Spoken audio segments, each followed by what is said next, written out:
So, good evening, friends. I hope you can hear me all right. And welcome, Zenshin. Good to see you. Uh, I have the honor of introducing Zenshin this evening for our weekly Wednesday night Dharma Talk. And most of us know Zenshin already, so this will be a review, but maybe we don't know everything about her. So, Sensei Zenshin Florence Caplow is a Soto Zen priest in the lineage of Suzuki Roshi and everyday Zen. And she's been practicing Vipassana and Zen for 30 years now. She's a Dharma teacher, a field botanist, an essayist, and an editor. And she's also an ordained Unitarian Universalist minister and serves as a Unitarian Universalist minister and has in Washington and Colorado and Illinois.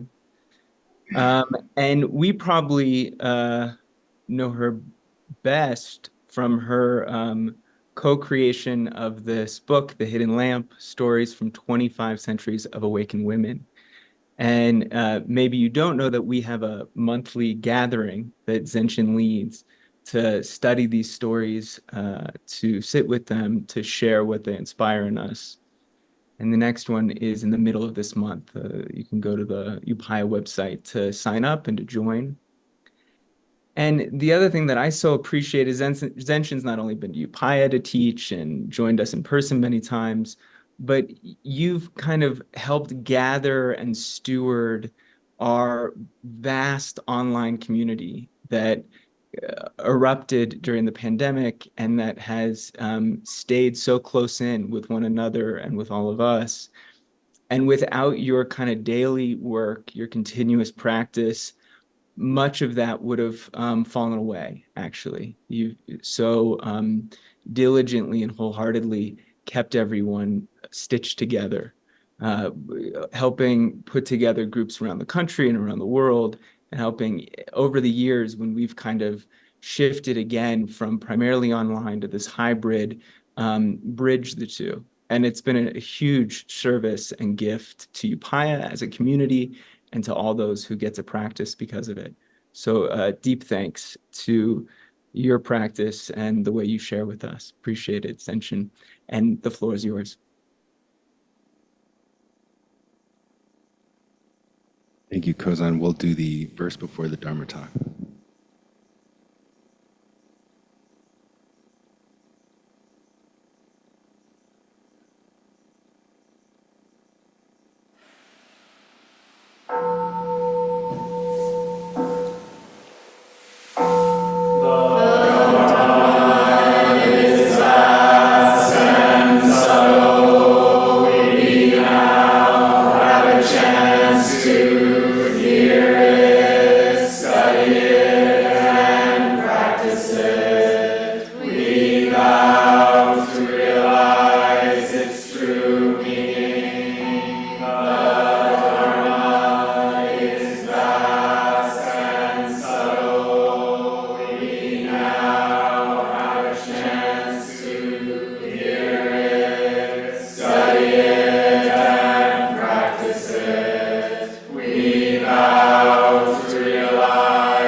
Well, it's good to be with all of you. Just trying to get to my script here because this is quite the talk, quite a subtle talk here. So there we go. Well, I want to say good evening from quite humid central Illinois from my sun porch Zendo, looking out into my back garden full of summer flowers. And a special hello to the residents of Upaya and those who are watching online, wherever you are. Although we are far apart, I know so many of you in one way or another that I really feel like we're together. Thank you. And a special thank you to Roshi and to Kodo for this invitation, and to Kaison for that really heartfelt introduction. So grateful to all three of you and to everyone who keeps Upaya going. I was originally going to talk about Keizan, or Kaison Jokin, in April, while Roshi and so many of the senior people connected to Upaya were in Japan at Sojiji Temple, founded by Keizan for the 700th anniversary of his passing. Stop a minute and consider that. 700th anniversary. But 2 days before the talk was scheduled, my mother died, with me at her side. And so it didn't make sense for me to try to do a talk in that week. And so here we are now in early July. And it turns out that a fair amount of Keizan's life story is about his mother and his grandmother. So it seems fitting. And I want to dedicate this talk to my own mother, Harriet McNeil, whose love and compassion and generosity so shaped my life and touched so many people. I also want to thank the scholars and translators who have brought Keizan's life and teachings into the English language, beginning, I believe, with Thomas Cleary, but many others since. This is going to be a talk of stories. And those of you who know me through the Hidden Lamp know how I feel about the importance of stories. Norman Fisher, my longtime teacher, often says that koans are our family stories. And it's important to know our family stories. So we'll start just a little bit about Kaison. He was born only 64 years after Dogen. And his entire life, even before his birth, was intertwined with Dogen and his primary disciples. And so he is certainly part of our family as Soto Zen students in whatever way we identify as such, as people who are touched by this tradition. And his name is chanted every morning in Soto Zen temples around the world. And if you have received Jukai, you wrote his name on your lineage documents, Keizan Jokin. But it's just as likely that perhaps you've never heard of Keizan. Here in Western Zen, he is certainly overshadowed by his great Dharma ancestor, Dogen, Eihei Dogen, although he is revered in Japan. But I hope by the end of this talk, you will have, as I do, a warm feeling for him and for his spiritual and emotional contributions to our way and our what's sometimes called family feeling. I think especially Roshi and Upaya in the West carry this feeling of kindness and compassion that I have felt every time I have been to Upaya. There's a famous saying by a 20th century Japanese Soto Zen priest. The Soto school believes that it is able to fulfill its basic mission because of the stern father-like character of Dogen and the compassionate mother-like character of Keizan. Now, for me, Dogen has never struck me as stern and father-like. Dogen also feels very compassionate to me, but motherly, not so much. Keizan as a mother, yes. And as much as Dogen wrote about and talked about the equality of men and women in the Dharma, Keizan put that understanding into practice and supported women in myriad ways, as you'll see. And of course, I love him for that. The other aspect of Kaison that was so strong is the absolute centrality for him of Kanon, Kuan Yin, the female embodiment of compassion. I think the last talk I gave at Upaya was actually on Kuan Yin and my own feelings for, we can say either Kanon or Kuan Yin. That's her right over my shoulder there.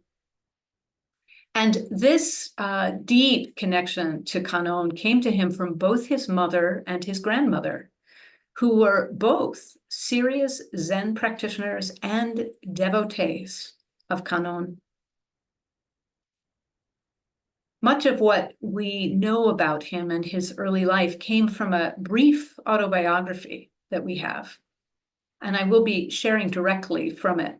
But first, just a little background. He was born in 1264, and he spent his first 8 years being raised by his grandmother, Myoji. And his grandmother had been one of Dogen's first patrons on his return from China nearly 40 years before. Probably, scholars think, she had also been a lay disciple of Myozen, Dogen's first teacher, who died on their journey together to China. It is quite possible that the reason that Keizan was raised by his grandmother was because his mother, Ekan, became a Soto Zen nun herself, just a few decades after Soto Zen arrived in Japan with Dogen, and later became the abbess of a Soto Zen convent, although she was very involved and connected with her son's life. And interestingly enough, in his autobiography, and I don't think anywhere else does he mention anything about his father or any father. Perhaps he was conceived by immaculate conception. Keizan's mother, Ekan, was this lifelong devotee of Kanon, and she had a statue of Kanon that was her most precious possession. And here, in this excerpt from his autobiography, he is describing how the statue came to his mother. It's a touching story. So he's writing it in first person. During my compassionate mother's 18th year, she had become separated from my grandmother and did not know where grandmother had gone. For 7 or 8 years, my mother suffered distress over this. Finally, she went to the Kanon worship hall of the Kiyomizu-dera, which is a temple still in existence in Kyoto, to perform 7 days of prayers and prostrations to Kanon. On the 6th day, along the road to the temple, she found a head of this image of Kanon, an 11-headed Kanon, so heads all the way around. And she thereupon made the following declaration. While traveling to the Kiyomizu in order to pray for knowledge of my mother's whereabouts, I have obtained the head of this image and thereby will establish a karmic connection. If this connection is true, then show me some of your compassion. If you help me find my mother, then I will complete your body and worship you my whole life. The next day, on the road, she met a woman. The following day, they met again, and the woman informed my mother of her mother's whereabouts. She immediately went to a Buddhist artisan and ordered a body carved for this image. Thereafter, she continued her devotions to Kanon all her life. One morning, when my compassionate mother was in her 37th year, so nearly 20 years later, she dreamed that she had swallowed the warmth of the morning sunlight. She had a sensation in her womb and realized she had become pregnant. Every day, she made prostrations and recitations of the Enmei Jiku Kanon Gyo, which we recite to this day in Soto Zen communities. After 7 months, while traveling on the road to the birthing room, she calmly gave birth to me. She named me Yukio, which means traveling birth. I was born in the Kanon worship hall in Tane village in Echizen. After that, in all affairs and concerns, she would pray to this image. All the good things that I have accomplished, my becoming a monk, my study of literature, my Buddhist trainings, my attainment of knowledge, as well as my Dharma succession, my abbotship, and my teaching, occurred because of the power of my mother's prayers. And he includes a story that every parent of a teen, if you've ever been the parent of a teen, will undoubtedly relate to. When I was young, I was hateful and would pass by people as if they were my inferiors. Therefore, my mother again prayed to this image, saying, Keizan, in spite of his ability, his cleverness, his wisdom, will never be of benefit to gods and people as long as his hatefulness continues to increase. I beg you, in accord with your vow of great compassion, to give him the power to calm his anger. And of course, that's what happened, or we would not be talking about Keizan 700 years later. And his mother also impressed upon him the importance of committing to the salvation of women. That's the language that was used, to their training, to their awakening, to their empowerment as Dharma practitioners and teachers. And this was a time in Japan, and we must understand that in medieval Japan, in many Buddhist traditions, monks would take vows to never even look at a woman. And women were barred from the precincts of temples and believed to be deeply unclean. But Keizan never abandoned that commitment. He lived that commitment to his mother. I'm wondering if perhaps you're a little taken aback by all this talk of portentous dreams and prayers. But Keizan himself took dreams and visions very seriously, and even dreamed of the place where his temple of Yokoji was going to be founded. He had never been there before he saw the location. And really, if you heard that other talk, you know that Kanon, the other name, one of the many names for Kanon, is she who hears the cries of the world. And really, isn't that the nature of compassion, regardless of whether we believe in the intercession of a supernatural power or a statue, to respond to our cries of sorrow, grief, and pain?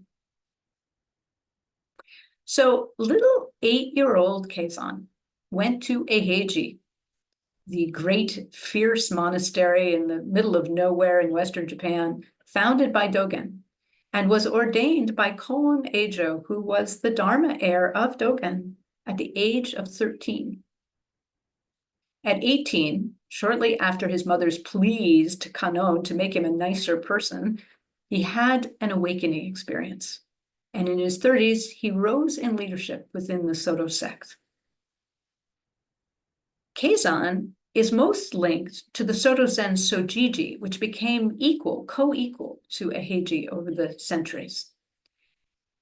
Sojiji, the original Sojiji, had been a shingon, a kind of esoteric Buddhist temple dedicated to Kanon again, on the remote Noto Peninsula in Western Japan, until it was given to Keizan. After the original temple was destroyed by fire in 1898, a newer Sojiji was built much closer to Tokyo, really on the outskirts of Tokyo. And that's where Roshi and Kaz and others went for the 700th anniversary. But the old temple was rebuilt too. Maybe some of you have seen the wonderful German comedic Zen movie called Enlightenment Guaranteed. And if you haven't, I highly recommend watching it. I think you can see it on YouTube. The two bumbling German brothers in the movie, eventually, after many, many misadventures, make it to the beautiful old Sojiji, the one in Western Japan. And rumor has it that the abbot wouldn't let the filming happen unless everyone, crew and cast, joined the monks and did the whole monastic schedule together with them. But oddly enough, given how much he is linked with Sojiji, he never spent much time there.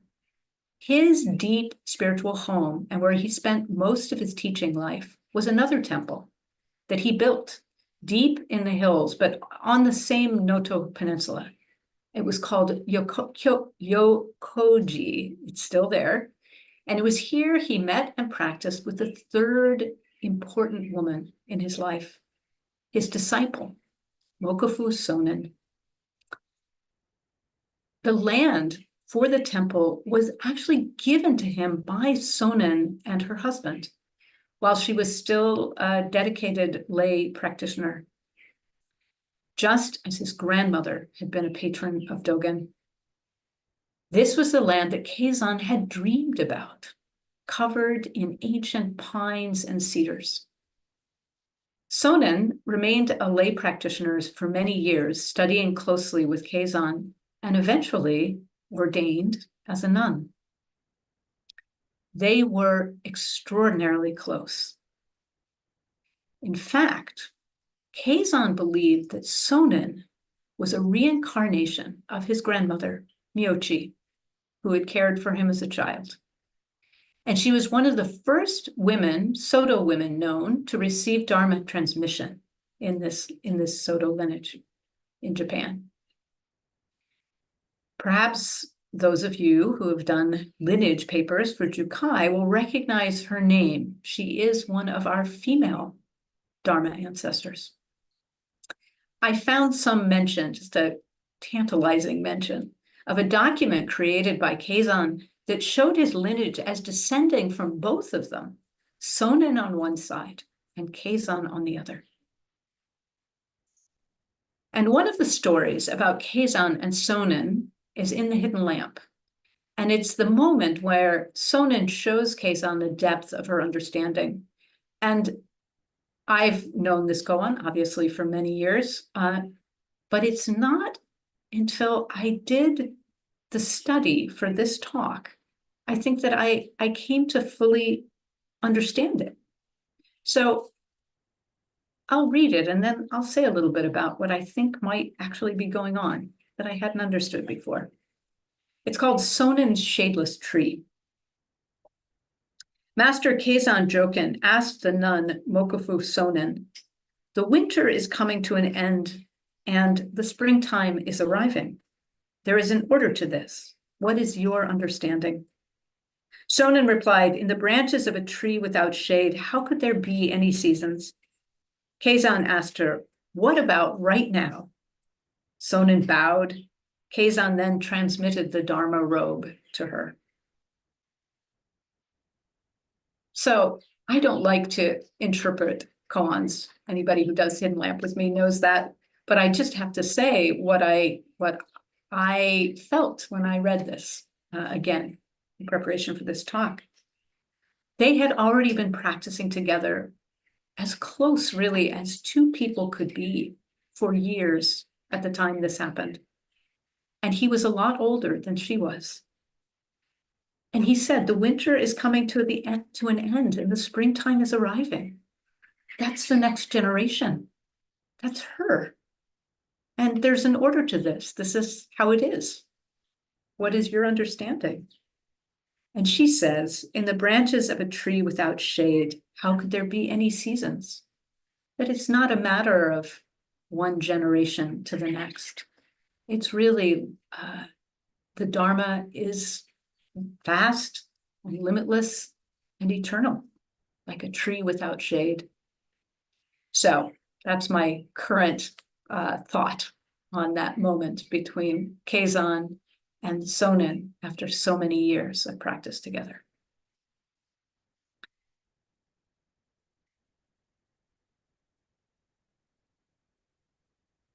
In 1322, which was close to the end of his life, Keizan built a nunnery called Enzuin up high on the mountain on the land of Yokoji. And it was Sonen who became its abbess. And this won't surprise you, this convent was dedicated to Kanon, of course, and to Keizan's grandmother. And in accordance with the wishes of his mother, Ekon, it was a place of chanting for the well-being of women. My goodness, I want to go to that place, even if it's only a place in the forest now. By that time, his mother had died, and she had bequeathed her statue of 11-headed Kanon, her most precious possession, to Keizan. All the years of his life, his mother had kept his umbilical cord and a lock of his hair, and he placed these in the base of the statue before enshrining it on the altar at Ensuin. But Sonen was not the only woman to be ordained and empowered by Keizan, far from it. Nor was Ensuin the only temple he founded for women. It is believed that he founded at least 5 training temples for women, and he had a number of senior women disciples, including Ekyu, who also received Dharma transmission. When we were compiling the Hidden Lamp, it was very clear that there was a small and special number of men in the history of Buddhism and Zen who honored women and saw their potential as teachers and practitioners, starting with Ananda, Buddha's disciple. Keizan and Dogen in Soto Zen and Hakuin in the Rinzai Zen tradition in Japan stand really at the front of that small number from the stories we have. And to me, this is a sign of their truly deep understanding and awakening that they were not caught, or not as caught, by the tethers of the deep misogyny within their cultures and even within Buddhism. It's very encouraging to me. As I was doing research for this talk, I came across this quote from a historian of Japanese Buddhism, and I was really struck by it. He was talking about the role that women had had really as patrons, as supporters of Buddhist temples all over Japan. And he says, clearly, without the support and religious devotion of countless women, Japanese Zen institutions, and perhaps most other Buddhist institutions as well, could never have succeeded on such a wide scale. Yet today we know the names of only a few of these vital female patrons. None of their biographies have survived. Keizan's descriptions of Sonen, his grandmother, and his mother therefore provide rare glimpses into the essential role played by women in the propagation of Buddhism in Japan. Okay, now that you know all these wonderful stories about Keizan and the women in his life, his grandmother, his mother, his disciple and soul sister, there are a few other things to share too. Hold on here. Not only did Keizan honor women, he also honored lay people. In a way, you can see how this would go together, and rural people, and sent many, many priests out to found Soto temples in small villages all over Japan. And this was a new thing. To this day, Soto is sometimes called farmer Zen, which I happen to really like. The big Rinzai monasteries were in the centers of power: Kyoto, Kamakura, and later Edo, Tokyo. But a Zen temple in a village is most likely a Soto Zen temple. This care and concern for ordinary people and the transformative power of Zen for lay people was an immense gift from Keizan to the people of Japan, and perhaps indirectly to all of us, so many of us who are lay practitioners.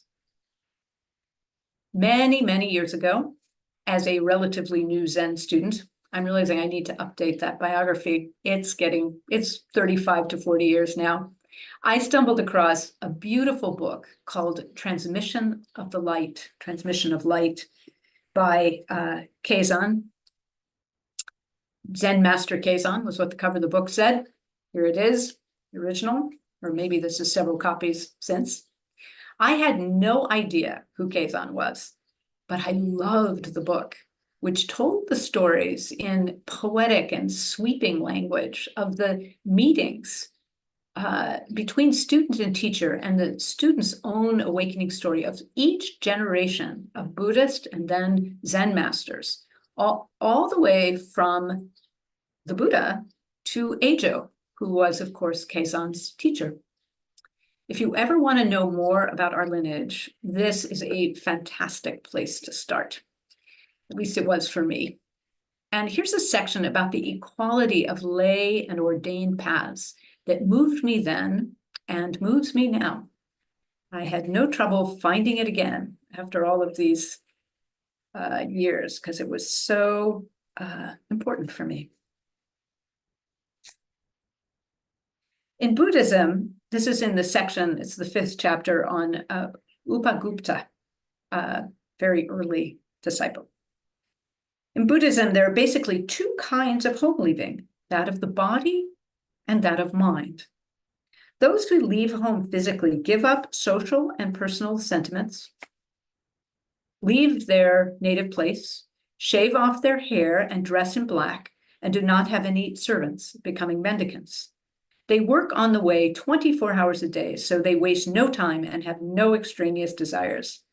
Therefore, they are not happy to be alive and do not fear to die. Their minds are like the pure clarity of the autumn moon. Their eyes are like the flawlessness of a bright mirror. They do not seek mind or look for essence. They do not even practice the holy truths, much less have any worldly attachments. In this way, they do not remain in the state of ordinary mortals, nor are they confined to the state of sages and saints. They are wayfarers. These are people who leave home physically. So now listen to the second part. Those who leave home mentally do not shave off their hair or wear special clothing. Though they live at home and are in the midst of the troubles of the world, you know about some of those troubles, they are like lotuses unsoiled by mud, like jewels unaffected by dust. Even though they may have spouses and children, according to circumstances, they are not attached to them. Like the moon in the sky, like a pearl rolling in a bowl, they see the one who is free in the midst of a bustling city. They understand beyond time while in the world. They know that, quote, even cutting off passions is a disease, unquote, and realize that, quote, aiming for true thusness is also wrong, unquote. To them, nirvana and samsara are both illusions. They are concerned with neither enlightenment nor affliction. These are people who leave home mentally. I know I spent time as a young Zen student with a partner in a little farm up in Washington State, feeling like the real practice was happening in the monastery. And then I finally had a chance to go and do serious monastic practice at Tassajara. And I realized I had been practicing all along in the monastery of my life, in the monastery of my home. So if you have that longing for the monastery, I hope you get a chance to go to the monastery so you can learn that you were practicing all along. Oh, and I wanted to read each section in Transmission of the Light ends with a poem, a very short poem, just a verse really by Keizan. And I loved this one. I don't know, somehow it felt appropriate for this time. Even if the enormous waves flood the skies, when has the water of the pure ocean ever changed? That was the verse at the end of the section for Nagarjuna's teacher. So I'd like to close with a story from the end of Keizan's life that I find very moving. So he was dying, and he, of course, had this great feeling for trees and land, and especially for the land of and the pines of Yokoji, the place that he had founded that was given to him by Mokufu Sonen. And he had one last proclamation. I want to read it to you. Ever since I came to live on this mountain, I have particularly enjoyed the presence of pine trees. This is why, except on festival days, not a single branch of these trees must be broken off. Whether they are high on the mountain or at the bottom of the valley, whether they are large or small, they must be strictly protected. Let all administrative officers, all monks, and all those who work in this monastery hold this as said, and none transgress this prohibition. I haven't been to Yukoji, but I did look at some photographs, and like Eheji, there are massive, massive 800, 900-year-old trees there. And so I like to think that over the generations, the 700 years since Keizan's time, they've honored this prohibition, the spirit, if not entirely the letter. And of course, I can't help but think of Roshi and the fantastic project of tree planting going on at Upaya. Begun, I think the fundraising for it began on her birthday last year.